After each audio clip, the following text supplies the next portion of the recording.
Good evening, Dolphins fans. Welcome to another episode of On the FinSide here with Kat and Paul.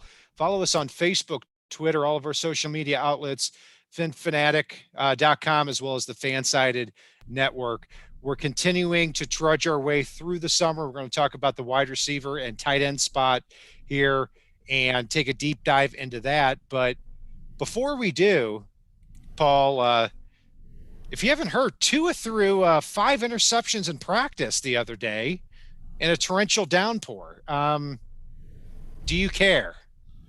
Not really. I mean, on a day that they told Tua to be aggressive with the throws, see what he can fit in there, figure out what works and doesn't as far as that goes, as far as the aggressive throws and trying to fit into tight windows. In a monsoon, it is what it is, man. I just in the first real practice of the year. I'm Right. We're not in the regular season. We're not in the preseason. We're not even in training camp. We're barely into mini camp, and you know it's not worth talking about, quite honestly. And then the next day, Tua throws six touchdowns when it's sunny out. And who's reporting this stuff? I don't even know. I mean, but I'll tell you what, Dan Orlovsky, because it's been talked about on ESPN and the NFL Network, I feel like we have to talk about it. Dan made a perfect comment about this, though. Is he said that the Dolphins would be doing to a complete disservice if they got him into a situation where it's week 6 of the NFL season and he's going up against cover 2 and he sees Jalen Waddle downfield 30 yards and he's not quite sure if he can fit the ball in there. So what I like about this is that the Dolphins coaching staff is challenging Tua every day, and that's clear at this point right now, to be aggressive and throw the ball down the field, because that is not only what it takes to be successful in the NFL, but also fits the personnel with the wide receivers and tight ends that we're going to talk about. Yeah, and one thing, and before we leave off on it, is, and this is something that I tell my kids when I coach. This is something I've heard other coaches tell kids when they coach them, and this is even at the earliest age. Practice is where you make mistakes so you can learn, so you can be ready to go on game day. If you're not making mistakes in practice, you're not practicing hard enough. You're not practicing the right things. You're practicing the things you already know only at that point, because it's those mistakes are how you either A, get better at the thing that you're not good at, or B, figure out where your talent level really is at and what things you can and can't do. And that's Tua's still like rookie part B this year, given the way last season was. So this is a chance for him to sit there with a full off season and figure out which throws work at the NFL level. And I hate to break this to folks, but if you can squeeze those throws in against our secondary, even without Xavien Howard on the field, you can squeeze them in against almost anybody. Yeah, that's exactly right. I mean, and I still maintain that the narrative with Tua, and the reason that ESPN, NFL Network, all these other publications catch on to this so quickly and report it, is A, because uh, the South Florida media can't keep their mouth shut. And number two, if Justin Herbert hadn't done what he did last year and Tua weren't pulled, everyone would be regarding Tua's rookie season as a very promising one.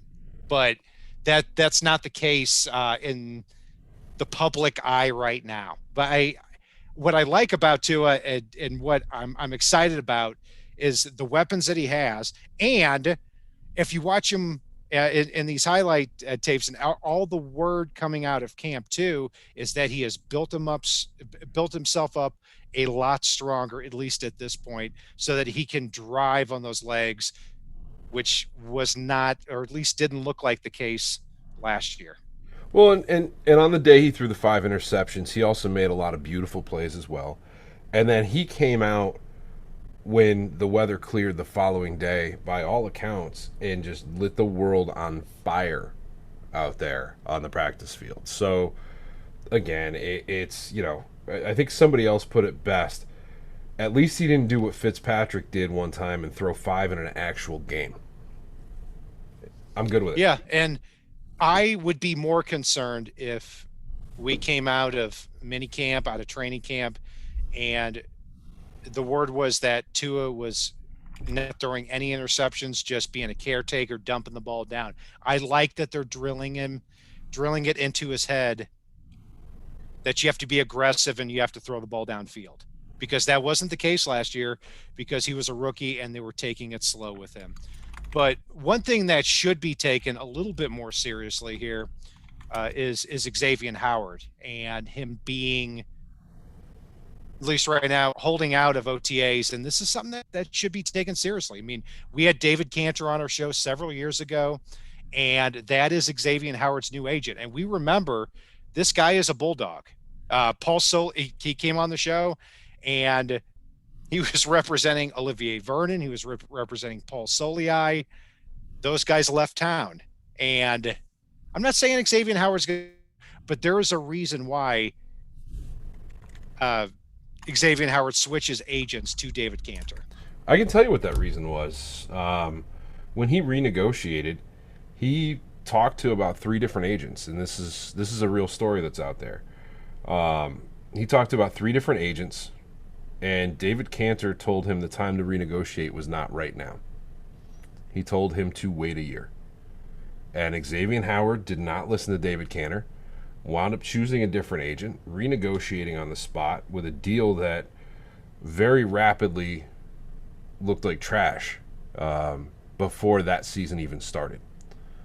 So he turned around, fired his agent, and hired David Cantor to come in and be his agent, because David Cantor was the only one that sat there, told him to his face, if you renegotiate right now, you're an idiot. The other ones jumped all over it just to have the potential defensive player of the year.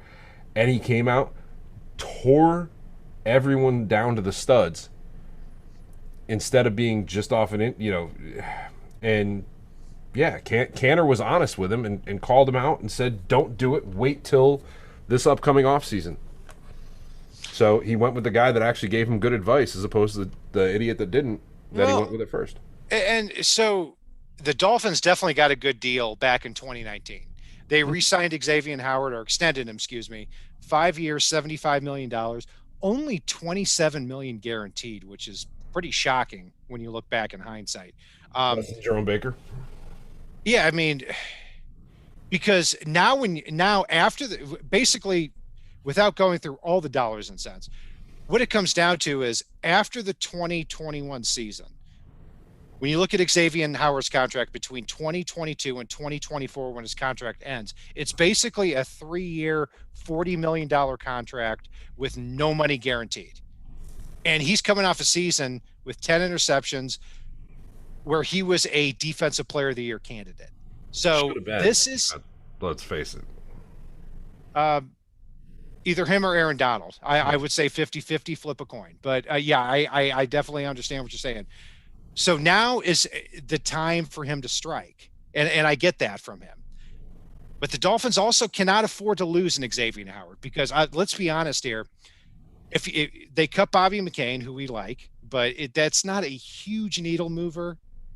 But if you lose Bobby McCain, Xavien Howard, and now you put in Noah Igbenogany and Brandon Jones in their second year, that secondary goes from one of the best in the league at an A or an A-, maybe down a full letter grade if you don't have Xavien Howard there.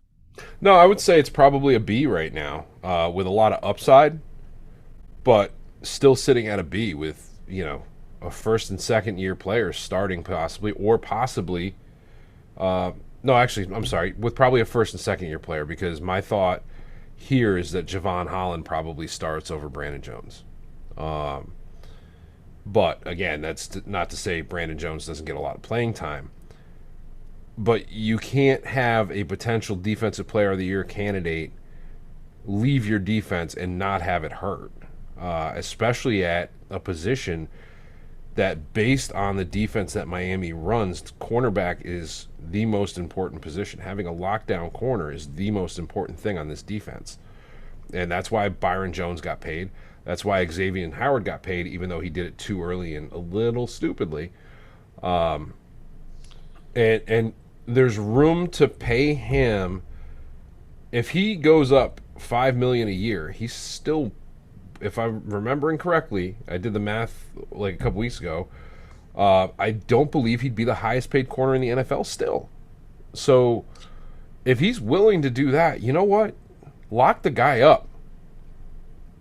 Yeah, basically, the way it looks to me is that there are two ways to look at this. Is if Xavien Howard is looking to be the highest paid corner on the Dolphins roster over Byron Jones, then I don't think it's going to be hard to get that done.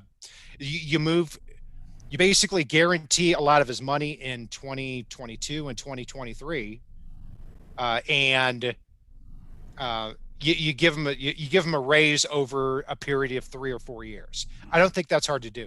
What would get ugly though is when you take a look at Jalen Ramsey as the highest paid cornerback in the NFL, making, $20 million a year, 20 to 21 million a year.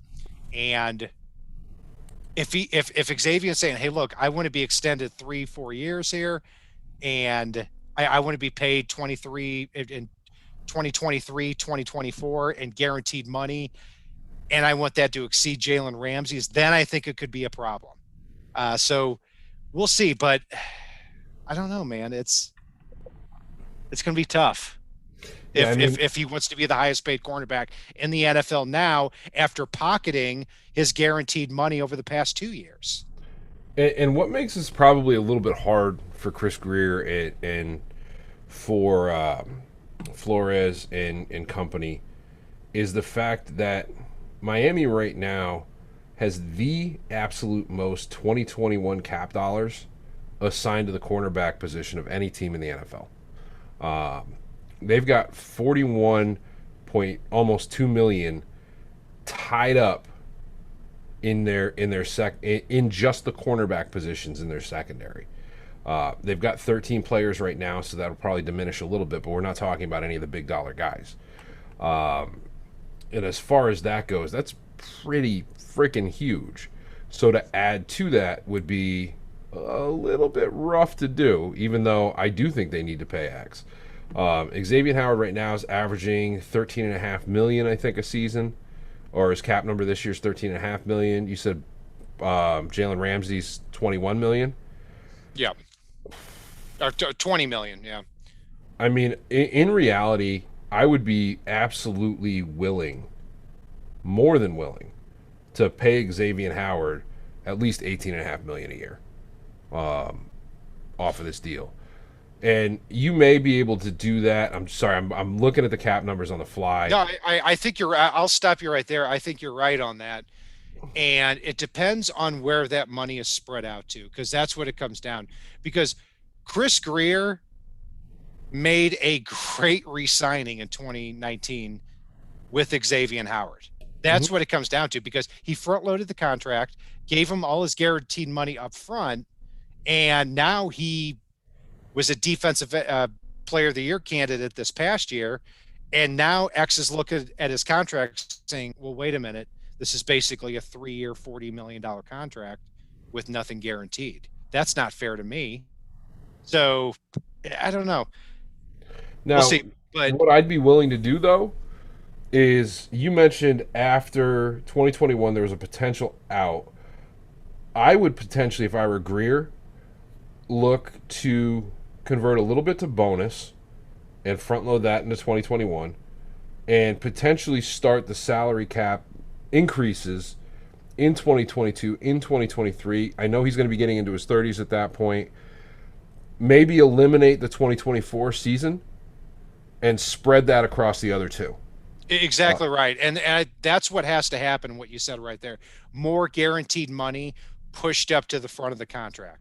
And if that happens, we're going to see Xavien Howard as a Miami Dolphin. And that's going to happen. I think both sides want to see this get done. Xavien Howard just wants to be paid, not, I mean, as the number one cornerback his own team, and it's about contract structure.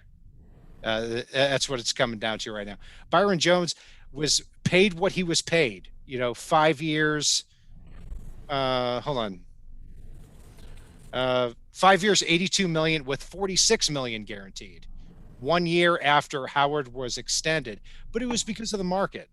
It was because he was one of the top free agents out there. It wasn't a slight against Xavien Howard. That's ridiculous to think that.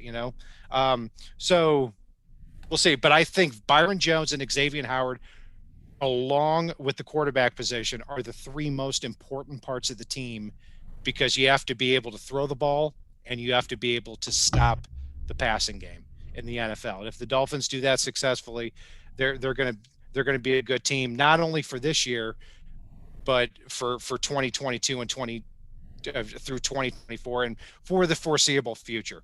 But Paul, we've gone on along about for a long time about Tua, about Xavien Howard. This show is really about the wide receiver and the tight end position, and man, it's a crowded room.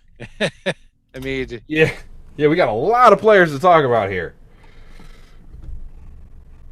So, Pro Football Focus ranks the Dolphins wide receiver and tight end position combined at 9th, behind, in this exact order, the Rams, 49ers, Broncos, Vikings, Bills, Chiefs, Cowboys, and Bucks. So 9th overall, I would bump that up a couple of spots. And the reason for that is because if this receiving unit stays happy and stays healthy, I mean, it's the top 4 guys you could gush on about at 4 players at 28 years old and younger. Devontae Parker led all AFC receivers in yards just 2 years ago. Mike Gesicki was 4th among all tight ends in the NFL last year. William Fuller, Will Fuller, I don't know if it's Will Fuller the 5th or William Fuller, who is a former defensive end for the Eagles. If you take a look at his 11 games last year, he had, and you project them over 16 games, if you say he didn't get in trouble with the PEDs, he would have finished the year 3rd in receiving yards, behind only Stephon Diggs and Travis Kelce, and 2nd in touchdowns, but behind only Tyreek Hill. And then you've got Jalen Waddle, who was the 6th overall pick in the draft. So there are weapons galore at the top 4 for Tua here in the 2021 season. Yeah, no, I'm excited about it. I mean, it's hilarious to me. You said 9th, and I went ahead and counted our tight ends. I was really hoping it was 9, but we only have 8 on the roster if you count Carl Tucker. So, God. Oh Jesus, not that again. Dude, it's no, but I mean, to me, it's just crazy. We've got, I believe it's 14 or 15 wide receivers, 8 tight ends on the roster. Good Lord, it's a lot of bodies. I feel bad for Chris Myrick. I always thought he showed promise, but he's going to get cut. Yeah, so he can go show promise. And that's the cool thing. The thing I like with this position is because of the talent and depth here. I think that this is a position group between wide receiver and tight end that we're most likely to see some trades come out of, and acquisition of draft capital for next year, and even a 5th round pick helps. It sets you up well. It gives you some capital to move up. The 5th round has been a pretty damn good round for Chris Grier anyhow, and so really, like, if Miami's able to move, say, I know everybody's going to hate me for this, but Preston Williams for a conditional 5th round pick, I would do that in a heartbeat right now, especially given the fact that Robert Foster had a huge week at OTAs. Yeah, I mean, Robert Foster is somebody I don't even have among the top 9 Dolphins receivers now. I mean, Devontae Parker, Will Fuller, Jalen Waddle, Bowden, Albert Wilson, Preston Williams, Jakeem Grant, Mac Hollins, Malcolm Perry, and then 10th is Robert Foster.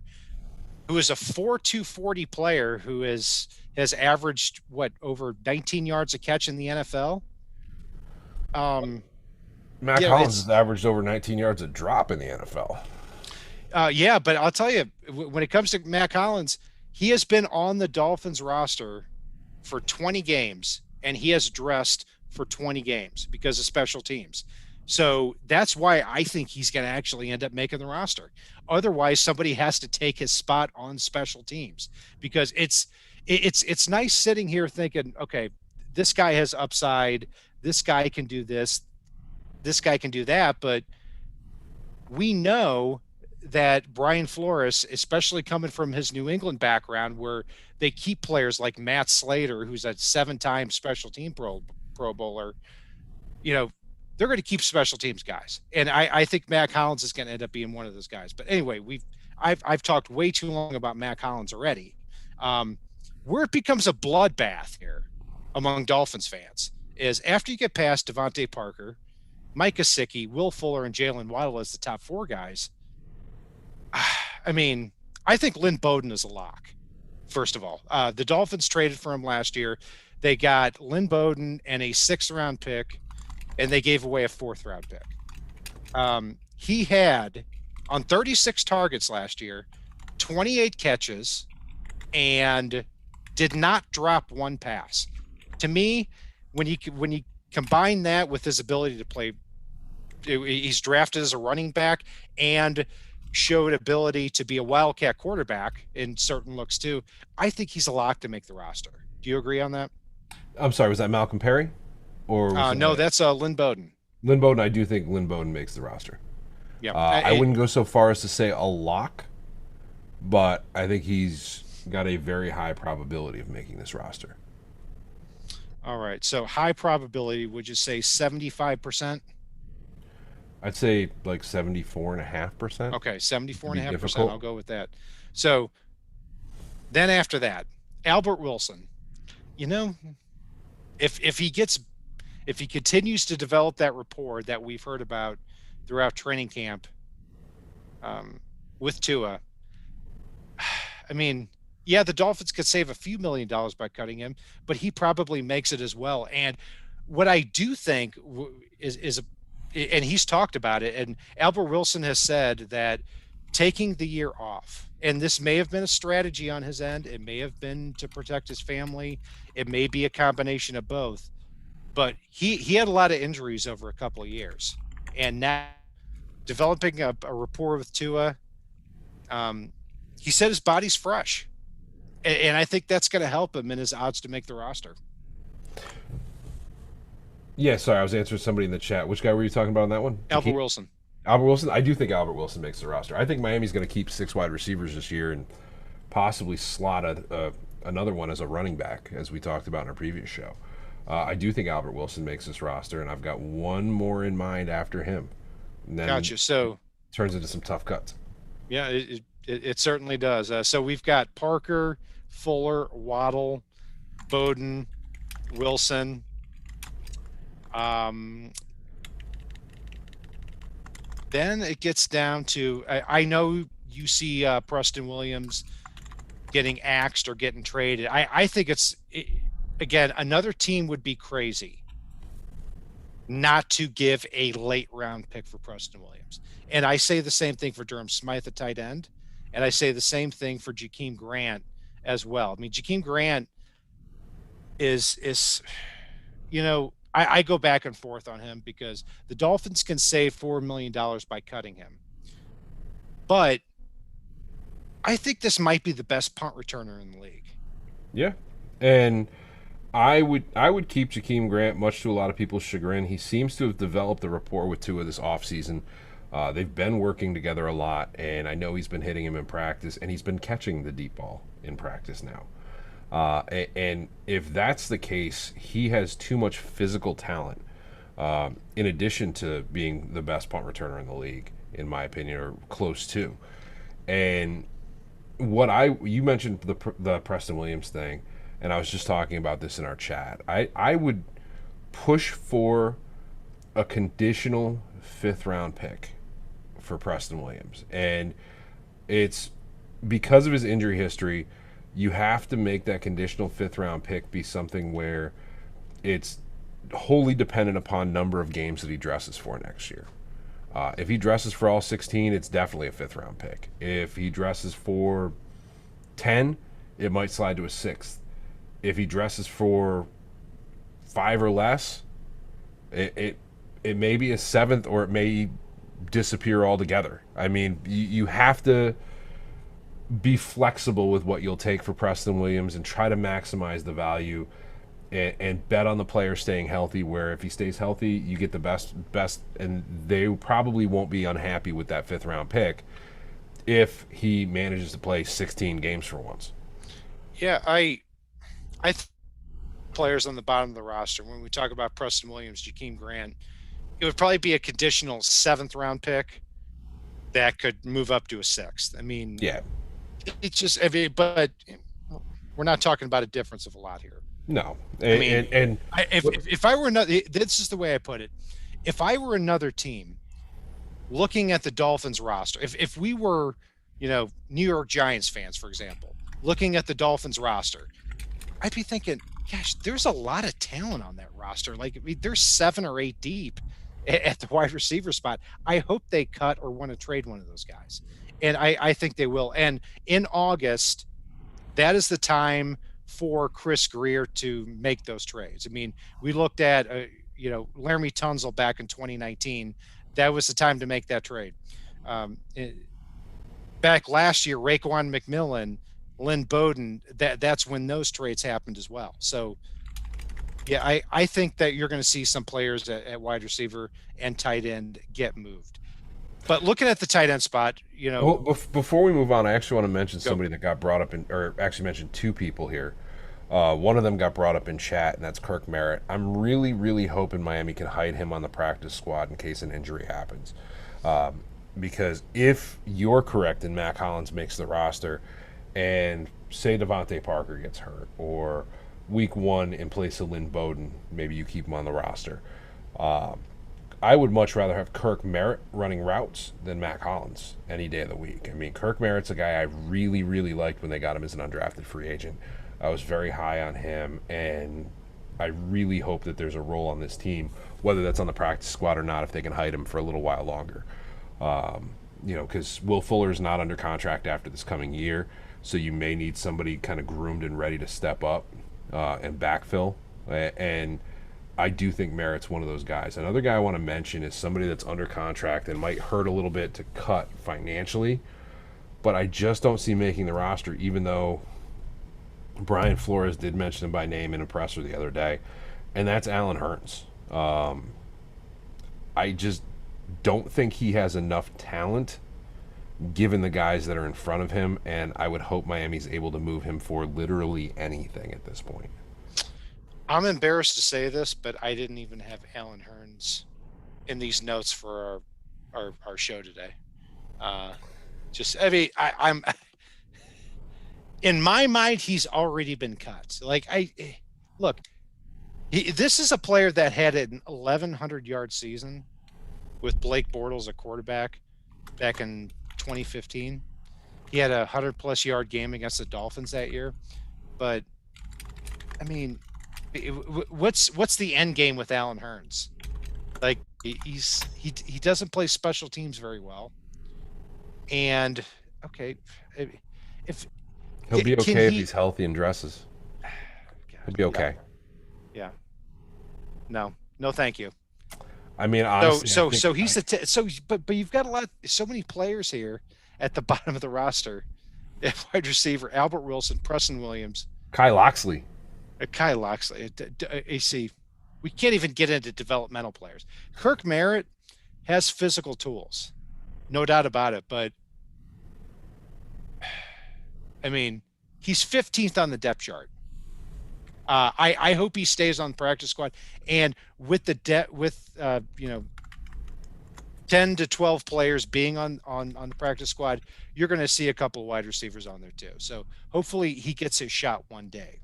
Yeah, I was going to say, Kai has shown a little bit by reports of chemistry with Tua that might be interesting down the road, or given a lot of injuries if he's on that practice squad. And again, like you hit the nail on the head, though. It's developmental talent at that point. Yeah, I'm with you on that. So the tight end spot, I mean, it gets always confusing with Mike Gesicki with us, right? Because we consider him a big slot guy, not a tight end. And that brings up an interesting conversation with Hunter Long, with Adam Shaheen, with Durham Smythe. Durham Smythe is in the last year of his contract with the Dolphins. And I I don't see him returning to the team after this year, and it wouldn't surprise me if he was moved here before the start of the season. Yeah, and not only him, but Mike Gesicki's still in the final year of his contract, and there are starting to be rumors circulating about a potential move there. I hope they're not true. The Durham Smythe thing, I would absolutely consider it. He's replaceable from within your own roster at this point if you do move on from him. And while I do like Durham Smythe, he was a guy that you know I liked coming out of Notre Dame. I see him as a replaceable level talent who can contribute, but is not a necessary player, especially given the depth in front of, behind, and equivalent to on this roster. Yeah, I'm with you on that. And it speaks to it as well that this same regime extended Adam Shaheen. So you extended Adam Shaheen, you drafted Hunter Long in the third round, and you've got Mike Gesicki and Durham Smythe, who were drafted in and are going to be free agents after the 2021 season. I think there's a pattern there. And what I really think is going to happen is that Mike Gesicki and Durham Smythe are not going to be on the team for longer than the 2021 season. I really don't think it, because I think what they're going to do is have a tight end like Hunter Long or Adam Shaheen, and then basically spread out the rest of the field for Tua so that he can operate the field in a way that fits more of his system, because this whole 2 and 3 tight end system over the last year did not work, and I think they're going to break that up, and I think part of that may be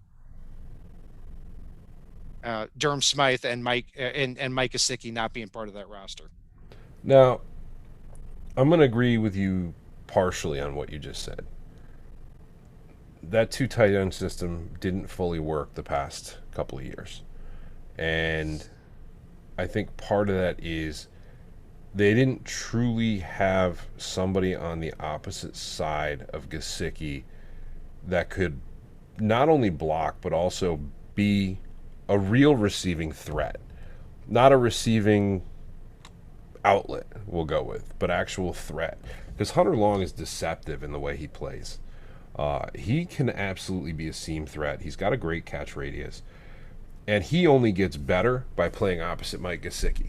And by playing with all the deep threats that Miami has, intermediate threat. That's the thing I love with the way this roster could be built based on these players that they have at wide receiver and tight end now. And based on the skill sets of the running backs that they have. They're a team that's designed to attack not only sideline to sideline, but also all 3 levels of the defense. And they're forcing a defense to pick their poison. They've got guys that can command a double team. They've got mismatch weapons. They've really stayed the course and stayed true and trusted the process, as we all hear way too often, to be able to set this up for the long haul. And part of that, as much of I know I've called him a sissy a few times, and I know he won't see it because he's got me blocked on Twitter and has since the day they drafted him, because I said, oh, I like that guy Dallas Goedert. But as far as that goes, like, re-signing Mike Gesicki helps make it all work. Yeah. So it gets complicated with the tight end spot. So yeah, Hunter Long, I think as a prospect, is better than Adam Shaheen, and I think he will be better as a pro than Adam Shaheen and better than Durham Smythe. But how much better is my question? A And lot. you think? Yes, Okay. Because absolutely. I think they'll end up doing the same thing. And I think you might be able to find a player like Hunter Long on the street. Maybe I'm wrong. I think he is going to block slightly less well than Durham Smythe, but he is going to be more of a receiving threat than all the rest of those guys not named Mike Gesicki combined. And that's what I like. I look at him as a far more athletic, speedier, shiftier, quicker version of Anthony Fasano. And if you had given Anthony Fasano an ounce of athleticism, good lord, he would have been a phenomenal tight end. As it was, he was a very good tight end, even though it was like he didn't do anything well or didn't do anything great. He did everything reliable and he did everything good. And if you had given him that athleticism, it would have been a Pro Bowl thing way too often. I think Mike Gesicki has an unbelievable ability to high point the football. Yes. And he showed the ability to do that with Ryan Fitzpatrick over and over again. And given the time with Tua, he's going to do that as well. So that's why I hope that the Dolphins extend Mike Gesicki. But what also has to be considered here is what we talked about earlier in the show. You're paying Xavien Howard. You just extended Jerome Baker. You've also got Emmanuel Ogba that you're looking at, and these young players that the Dolphins have drafted over the last couple of years. They're going to eventually want contracts too. So that all has to figure out, and Chris Greer has to blend that together. But the good situation, Paul, is that Tua has a unbelievable amount of options at the wide receiver and tight end spots. Absolutely. And one thing I want to say on the Gesicki contract, because of the unique situation we're in right now, I would absolutely do it, and I would backload that contract as much as possible, and then give him some bonus money up front that could be spread throughout the life. And the reason I say that is we're adding the 17th game. We're adding playoff teams, which is adding advertising revenue, which is, you're going to see people turn up to stadiums in droves after COVID as it opens up. And you're going to see you're going to see that cap number expand tremendously. And thank you, John Gordon. Happy Friday to you too. Because of that, I would backload that contract based on what I see the cap doing over the next several years as far as Gesicki goes. And like I said, use that bonus that can be spread across the life of it, so it doesn't hurt so much when that contract is first hitting before the cap goes up. But that contract's going to still hold water in year 4 or 5 if you're able to do that. Yeah, and you know what I said earlier, Mike Gesicki was 4th in the NFL in receiving yards for a tight end. It also has to be factored in too that Travis Kelce, who is number 1 and who's been the dominant tight end, is in his 30s. Darren Waller's in his 30s, and the third guy last year I'm forgetting, but Mike Gesicki though is 25 years old at a position that is paid highly. I will tell you this right now: people will be stunned what Mike Gesicki gets if he hits the free agent market next year. I'm talking 5 years, $85 million. Quote me on that right now. And the Dolphins have a decision to make on that when it comes to it, because they could franchise tag him as well. And my hope is that Gesicki plays throughout this year. He has a great year, and then the Dolphins franchise him in 2022. Because if they do that, they have 2 cheap years of labor out of Mike Gesicki as a high point tight end. But other than that, I'm telling you, you either pay him or he's going to a different team eventually. And I'm glad you brought up the franchise tag, because I just took a look here. The 2022 projected franchise tags and transition tag for a tight end are $11.3 million for the franchise tag and 9.6 million for the transition tag. And I would give Mike Gesicki 11.3 million a year. And Yeah, and also he'll hold out. That's my problem with that. Is no, and he holds out. You still hold the cards at that point. You can still trade him for something at that point, or you can try to do what I was saying before and do that contract that's a little bit more backloaded than front loaded. If you do a 3-year contract with him, he'll hit the free agency market again at 28, and still be able to cash in the prime of his career. yeah, and 29. we've talked about a lot of cap dollars here on this show, but the reality is, very simply, is the Dolphins have less money now, but they're going to have more money later, Yeah. which speaks to your point there. Um, but it's going to be a lot with Gesicki, and I think still that drafting Hunter Long early in the third round is a symbol that, hey, we just want to take Hunter Long and put him at the tight end spot. We're going to let Mike Gesicki walk here after the 2021 season, maybe franchise him in 2022, and get that third or fourth round compensatory pick. That's my feeling of what's going to happen now, because it's going to be outrageous what Gesicki gets if he capitalizes on the season that he had in 2020. So And I think he's one of those guys that if you franchise tag him, you will be able to trade him if it comes down to it.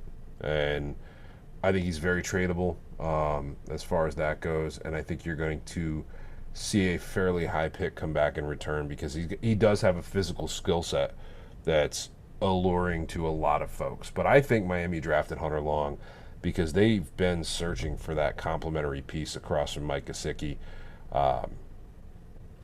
ever since they drafted Durham Smythe, and I don't think guys like him and Shaheen have quite been it. But, it could go either way. I mean, they could turn around and draft a tight end high next year and say, oh God. I would love it. I would love it. Draft Tight a end tight in round end. 1, fullback in round 2, baby. Let's go. Oh man. I No, already ruined the next year draft for you. Look, is that it, but also what we need to consider too is that I would rather I don't know. I mean, when it comes to Mike Gesicki, if he were the focal point of the offense or one of the focal points, then I would, in the future pay him 5 years, $80 million if he replicates what he did this past year. But I don't think that's the direction the Dolphins are heading. But that is a conversation for another day. We've gone way off the grid here at a lot of points here. So in the chat, what else has stuck out tonight? Oh my God, we've got a lot of conversation about Wilson, Gesicki, what folks think happens there. Yeah, no, it's mostly covering a lot of that. A lot of folks that are back and forth on Gesicki as far as what they should do with him. Not a lot. What's up, digging in the trenches? But yeah, no. So Mike Gesicki is 25 years old right now, and he's going to be a free agent at the end of the year. So I'll ask our chat, if they extended him, what would you pay him?